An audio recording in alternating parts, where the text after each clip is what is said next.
Hello students, welcome to my channel Gyan Ganga. Students, class 10 का ये chapter हमने ये वर्सटाइल नेचर ऑफ कार्बन हमने पढ़ लिया था। इसके बाद हम नेक्स्ट पढ़ने जा रहे हैं ऑर्गेनिक कंपाउंड्स के बारे में। यहाँ कुछ दिया हुआ है, देखिए यहाँ पे दिया है ऑर्गेनिक कंपाउंड्स के बारे में। कुछ दिया है, क्या दिया हुआ है कि भाई टू कैरेक्टरिस्टिक्स फीचर्स मतलब जो देखे गए हैं कार्बन में, क्या है इसकी द जो बता रहा है कि the two characteristics features seen in carbon that is tetravalency and catenation. ये दो मेन कैरेक्टरिस्टिक्स को याद रखिएगा। एक होती है टेट्रावैलेंसी, यानी कि उसकी 4 वैलेंसी, और कैटिनेशन मतलब वो अपने ही चार चार कार्बन के साथ एटम के साथ रिएक्ट करता है। इसकी वजह से put together give rise to a large number of compound. तो कार्बन के इतने सारे कंपाउंड्स इसलिए हैं, हम पहले ही पढ़ चुके हैं, क्योंकि इसकी टेट्रावैलेंसी होती है और उसके अंदर कैटिनेशन होती है। ठीक है, दोनों प्रॉपर्टीज़ की वजह से इसके बहुत सारे कंपाउंड्स होते हैं। Many have the same non carbon atom और group of atoms attach to different carbon chains. तो बहुत सारे में क्या होता है कि नॉन कार्बन एटम्स भी होते हैं, साथ में कार्बन एटम्स भी होते हैं, तो बहुत सारी चेन्स भी बनाते हैं। तो डिफरेंट कार्बन चेन्स में अलग अलग तरह का होता है, कहीं भी कार्बन हो सकता है और कहीं पर जो है बिना कार्बन के भी चेन्स बना लेते हैं। ठीक है, these compounds were initially extracted from natural substance. ये कंपाउंड जो थे वो इनिशियली मतलब नेचुरल सब्सटेंस से निकाले जाते थे। And it was thought that these carbon compounds और organic compounds could only be form within a living system. और पहले ये माना जाता था कि ये केवल लिविंग सिस्टम में ही बनेंगे। तो पहले ऐसा माना जाता था कि मतलब ये कंपाउंड्स या जो ऑर्गेनिक कंपाउंड्स हैं ये सिर्फ लिविंग सिस्टम में ही बनेंगे। That is, it was postulated that a vital force was necessary for their synthesis। ये माना गया था कि काफ़ी फोर्स मतलब उनके सिंथेसिस के लिए चाहिए। Friedrich Wohler disprove this in 1828। Friedrich Wohler ने इसको डिसप्रूव कर दिया, मना कर दिया कि भाई ऐसा नहीं है 1828 में। By preparing urea from ammonium cyanate. तो याद रखिएगा यूरिया, यूरिया देखिए किससे बनी है, ये याद करने की चीज़ है। तो यहाँ पे आपसे पूछ सकता है कि भाई यूरिया किससे बनी थी, इन्होंने किससे यूरिया बनाई थी। तो इन्होंने इससे किससे यूरिया बनाई, इन्होंने बनाई यूरिया फ्रॉम अमोनियम साइनेट। तो यूरिया एक सब्सटेंस जो इन्होंने अमोनियम साइनेट से बना दिया। ठीक है, बोल रहा है but carbon compounds except for oxides of carbon, मतलब कि जो कार्बन कंपाउंड्स हैं सिर्फ ऑक्साइड्स ऑफ कार्बन को छोड़ के, ठीक है, carbonate and hydrogen carbonate salt continue to be studied under organic chemistry. लेकिन इनको अभी भी हम ऑर्गेनिक केमिस्ट्री में ही स्टडी करते हैं। ठीक है, तो ये आपको याद रखना है कि ऑर्गेनिक कंपाउंड के बारे में यहाँ पे क्या बताया गया है। इसके बाद देखिए नेक्स्ट टॉपिक, हमारा टॉपिक यहाँ पे शुरू हो रहा है, वो है saturated and unsaturated carbon compounds. तो सैचुरेटेड और अनसैचुरेटेड कार्बन कंपाउंड्स की जब बात हो रही है तो we have already seen that the structure of methane, हम पहले स्ट्रक्चर ऑफ मीथेन देख चुके हैं। Another compound formed between carbon and hydrogen is ethane. दूसरा कंपाउंड क्या है, ethane, with a formula of C2H6। तो यहाँ पे 2 कार्बन है और 6 हाइड्रोजन है। ठीक है, तो ये हो गया क्या, इथेन। इसको याद रखिएगा, ये हो गया क्या, इथेन। तो इथेन बन गया C2H6। ठीक है, in order to arrive at the structure of simple carbon compounds. अगर हमें मतलब स्ट्रक्चर जानना है सिंपल कार्बन कंपाउंड्स का, तो the first step is to link the carbon atoms together with a single bond. पहला काम क्या है कि भाई पहले कार्बन एटम्स को हम सिंगल बॉन्ड से जोड़ देते हैं। ठीक, and then use the hydrogen atom to satisfy the remaining valency. और फिर हम हाइड्रोजन एटम को यूज़ करते हैं रिमेनिंग वैलेंसी को बनाने के लिए। तो C2H6 देखिए इस तरह से हम ये स्ट्रक्चर बना लेते हैं ईथेन का। तो मीथेन का हम पहले जान चुके थे, ये ईथेन का। तो ये स्ट्रक्चर बनाना आपको आना चाहिए, किससे कितनी वैलेंसी है, कितने इलेक्ट्रॉन्स है, वो सब दिखाएगा। देखिए हाइड्रोजन का डॉट से दिखाया है और कार्बन का जो है क्रॉस से दिखाया है, यानी कि X लिख के दिखाया हुआ है। तो इस तरह से ये हम बना लेते हैं।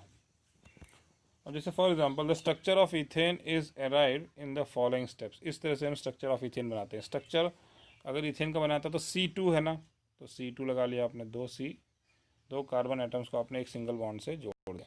Carbon atoms link together with a single bond. तो हम यहाँ पे ये देख रहे हैं कि कार्बन एटम जो है दे आर लिंक्ड टुगेदर। तो वो कैसे लिंक्ड है, वो एक साथ जुड़े हुए हैं सिंगल बॉन्ड से, ठीक है। They are linked together with a single bond, ठीक। अब देखिए electron dot structure of ethane यहाँ बनाया हुआ है, ये सारे electron dot structure of ethane. तो ऐसे आप बना बना के प्रैक्टिस कर लीजिए, इन चीज़ों को पढ़ लीजिए, समझ लीजिए, वीडियो को अच्छे से देख लीजिए, कोई डाउट नहीं रह जाएगा, सारे डाउट्स आपके क्लियर हो जाएंगे, ठीक है।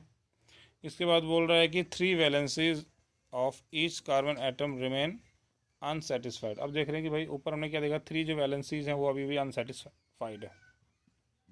So each is bonded to 3 hydrogen atom. अब यहाँ पे हम देख सकते हैं कि सबको हमने 3 हाइड्रोजन एटम से बॉन्ड कर दिया, ठीक है। यहाँ पे आप देख सकते हैं each carbon atom bonded to 3 hydrogen atom, हमने ये बॉन्ड कर दिया।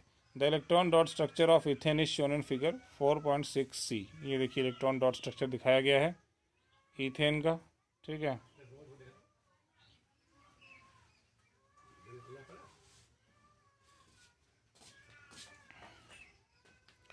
तो अब आप देख सकते हैं कि पूछ रहा है कि can you draw the structure of propane. क्या आप प्रोपेन का स्ट्रक्चर ड्रॉ कर सकते हैं with the molecular formula C3H8। क्यों नहीं बना सकते, बिल्कुल बना सकते हैं, C3H8 कर दो। You will see that the valencies of all the atoms are satisfied by single bonds with them. आप देखेंगे भाई सिंगल बॉन्ड से सारी वैलेंसी सेटिस्फाइड हो रही हैं।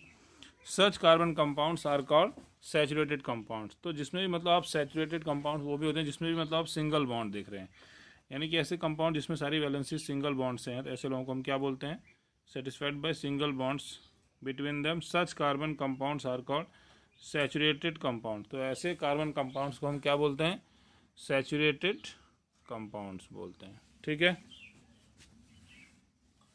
These compounds are normally not very reactive। ऐसे कंपाउंड्स जो होते हैं वो नॉर्मली रिएक्टिव नहीं होते हैं, तो इनको हम क्या बोलते हैं, सैचुरेटेड कंपाउंड्स। यही आपको दिमाग में रखना है कि सैचुरेटेड कंपाउंड्स वो होते हैं जिसमें सिंगल बॉन्ड होते हैं, ठीक। However, another compounds of carbon and hydrogen has the formula C2H4 and is called ethene। यहाँ पे अब ethene की बात आ रही है। How can this molecule be depicted? We follow the same step। यहाँ पे क्या थोड़ा सा अलग होगा, each carbon atom gets 2 hydrogen atom to give। क्या बनता है यहाँ पे, ईच कार्बन एटम को 2 हाइड्रोजन एटम मिलता है, लेकिन यहाँ पे किस तरह से बन रहा है, वी सी दैट 1 वैलेंसी पर कार्बन एटम रिमेन्स अनसेटिस्फाइड। यहाँ पे हम देखते हैं कि एक वैलेंसी अनसेटिस्फाइड रहेगी। तो जब एक वैलेंसी अनसेटिस्फाइड है, this can be satisfied only if there is A double bond between the 2 carbons. अगर कार्बन्स के बीच में डबल बॉन्ड हो तो इसको हम सेटिस्फाई कर सकते हैं। तो यहाँ पे आप देख सकते हैं कि डबल बॉन्ड हो गया, ठीक है। तो आपने यही देखा कि किस तरह से हमने डबल बॉन्ड वाला काम यहाँ पे कर दिया। तो ये हमें मिल गया इस तरह से, स्टेप 1, स्टेप 2, स्टेप 3, सब लाइन से आप देखते रहिए। तो आप देख रहे हैं कि इस तरह से हमने डबल बॉन्ड वाला बना लिया, ठीक है। तो ये C2H4 इथीन है, ये आपको याद रखना है। यहाँ पे C2H4 आ गया, अब इथीन, ठीक है।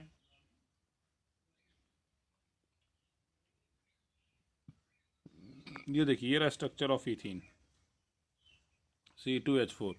तो यहाँ पे हमने एक अंतर देखा, क्या, डबल बॉन्ड। यहाँ पे हमने देखा ये डबल बॉन्ड है यहाँ पर, बस ये हो गया स्ट्रक्चर ऑफ इथीन। ये देखिए C2H4, इसको आप देख लीजिए और समझ लीजिए, ठीक है। तो अब दिखा रहा, देखिए यहाँ पर क्या बता रहा है कि the electron dot structure of ethene is given here. आपने इथीन का इलेक्ट्रॉन डॉट स्ट्रक्चर देख ही लिया है। Yet another compound of hydrogen and carbon has the formula C2H2। लेकिन फिर भी एक और है, C2H2 वाला भी है, उसको क्या बोलेंगे, इथाइन।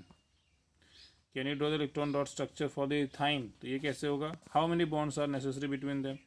तो यहाँ पे आप देखेंगे such compound carbon compounds having double या ट्रिपल। तो जहाँ पे डबल या ट्रिपल की बात हो रही हो बॉन्ड्स की between the carbon atoms is known as unsaturated carbon compounds. इनको हम बोलते हैं अनसैचुरेटेड कार्बन कंपाउंड। जिसमें डबल या ट्रिपल बॉन्ड हो उसको बोलते हैं अनसैचुरेटेड कार्बन कंपाउंड्स। तो आपको ये याद रखना है कि अनसैचुरेटेड कार्बन कंपाउंड्स वो होते हैं जैसे इथीन या इथाइन, जो हमने देख लिया ना, C2H2 या C2H4 जो हमने भी देखा। तो ये सब क्या हैं, डबल बॉन्ड या ट्रिपल बॉन्ड वाले। तो they are more reactive than the saturated carbon compounds. ये सैचुरेटेड कार्बन कंपाउंड से ज़्यादा रिएक्टिव होते हैं और ये हमारे अनसैचुरेटेड कार्बन कंपाउंड्स होते हैं, याद रखिएगा। दो कैटेगरी हमें मिल गई, एक सैचुरेटेड कार्बन कंपाउंड्स और एक मिल गई सैचुरेटेड कार्बन कंपाउंड्स। तो स्टूडेंट्स हमने इतना इसमें डिस्कस कर लिया है कि भाई सैचुरेटेड क्या होते हैं कार्बन कंपाउंड्स और अनसैचुरेटेड क्या होते हैं कार्बन कंपाउंड्स। तो सैचुरेटेड कार्बन कंपाउंड्स वो होते हैं जिसमें सिंगल बॉन्ड होता है कार्बन कार्बन में, अनसैचुरेटेड कार्बन कंपाउंड्स जिसमें डबल बॉन्ड होता है, जैसे कि इथीन और इथाइन।